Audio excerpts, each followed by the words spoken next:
It's fun. It's fun to diverge into new topics, do some thinking about novel ideas, which I've done over the past few days. And I've put together a sort of comprehensive hypothesis based on my observations about mushrooms and their seeming effect on the world and their vast underreported capabilities. I mean, all fungus in general. And I just want to clarify, I'm not some hippie that used some shrooms and I've came to these conclusions. No.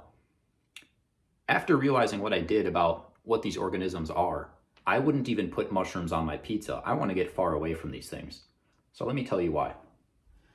Mushrooms appear to be an extraordinarily capable, very smart, dedicated, goal-oriented, monolithic power that controls our entire, what we call our surface biosphere.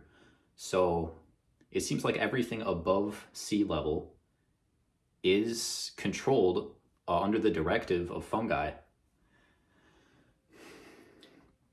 So I guess let's reach into some of the extraordinary capabilities of these things and what they can be immediately observed to be able to do.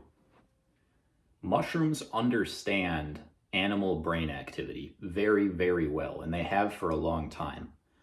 There are mushrooms, I'm sure you've heard of them, that can infect the brain of a host, at least a bug or an animal slightly larger than a bug, and completely control their behavior down to every movement they do.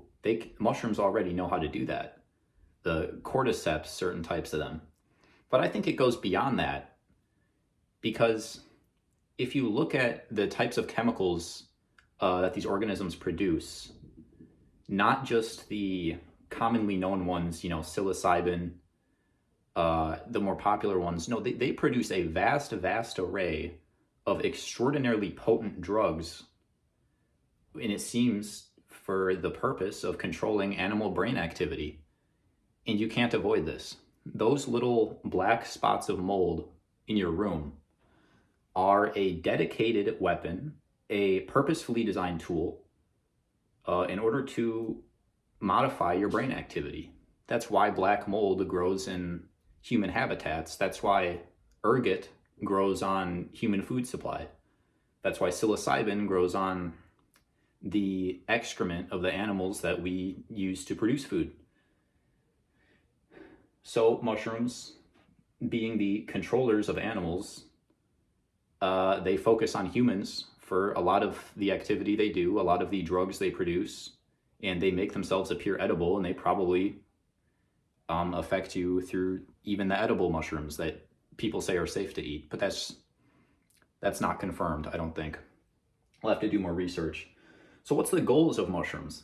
Well, now I'm getting into speculative territory,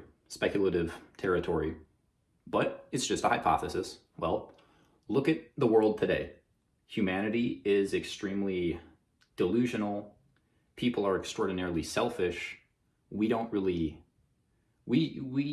function as a unified whole organism in the way that fungi does. See, fungi, although maybe it's not conscious in the way that we are, as each human is in a node of human society, fungi functions extraordinarily well as an organism as a whole.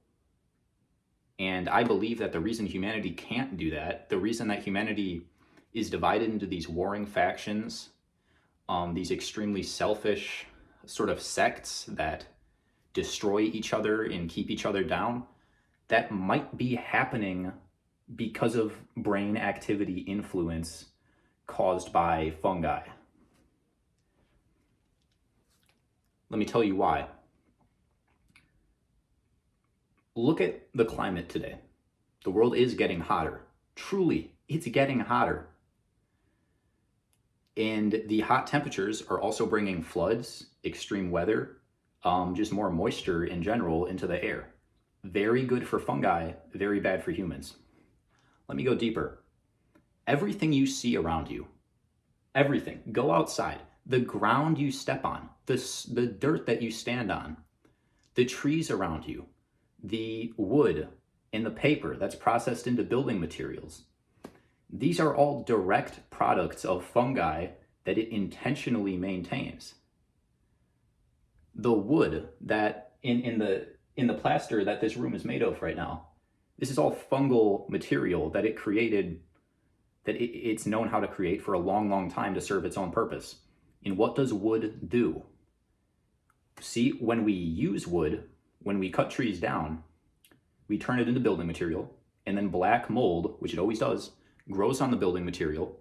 And you can deny this all you want, but mold is everywhere, and it does get into your brain, and it's extraordinarily potent. The drugs that fungi produce are literally the most potent in the entire world, and they surround you and you can't escape them. It's not something to be scared of, it's just a fact. You know, life will go on. But what does wood do when you don't harvest it? When it sits in the ground and the fungi processes it, it extracts all that solar energy which the tree collected. The fungi breaks it down, and it settles deep, deep below the surface of the earth, and it turns into oil. The wood that fungi produces through mycelium, through interconnecting these networks and probably controlling your brain activity to make you want to maintain, eventually, if it's not harvested by humans, it's turned into oil, it's turned into petroleum. And then what happens? The humans take it out of the ground. The extraordinarily selfish, delusional humans convert it into more carbon dioxide, rapidly changing the planetary atmosphere to suit the needs of the fungi. The world gets hotter, wetter, more, the atmosphere, the climate becomes more tumultuous. Catastrophes happen, and the fungi reign supreme. So, how much evidence do I have? Well, look at nature. Look at what fungi are obviously capable of doing. And this is just the things we know about. I once was walking outside, and I found an animal skull on the ground. It looked exactly like an animal skull, and it smelled like one too. It had the very pungent scent of death on it. But upon closer inspection, even though it looked extraordinarily realistic and it smelled exactly like a dead animal, it was actually a mushroom. That's how good they are at manipulating animal life. It knows what it's doing. They learn things, and they've been learning things a lot longer than we have. And then, of course, there's the vast, vast array of chemicals that they produce. There's muscarine, ergotine, ergotamine, psilocin, psilocybin. I think stratotoxin is black mold. And plenty more. They know what they're doing. And they will continue to win at the game they're playing because humanity is completely unable to cooperate as a whole as we've been manipulated and designed into behaving. So what do I want to do about this? Well, you can't fight them because once again, the ground that you stand on and the buildings that you reside in and the economies that prop up your selfish, horrible things that you call countries and states, this can't be fought against. That they've already won. So go underground, go deep in the ocean, leave the surface of Earth if you want to escape the domain of these things. Or just don't care and accept that your society that you live in is completely owned and operated by beings higher than you. I think this might be why we don't see other hominid species anymore. They may be hiding from this very thing, these extraordinarily potent drugs in the air which control the entire biosphere. This is why a lot of people say that the other hominids are still alive. They live under the ocean, underground, in space. Really, many people say this. Many people have reported on it. But I'm not going to get into that. I hope that you found this video interesting because it does interest me.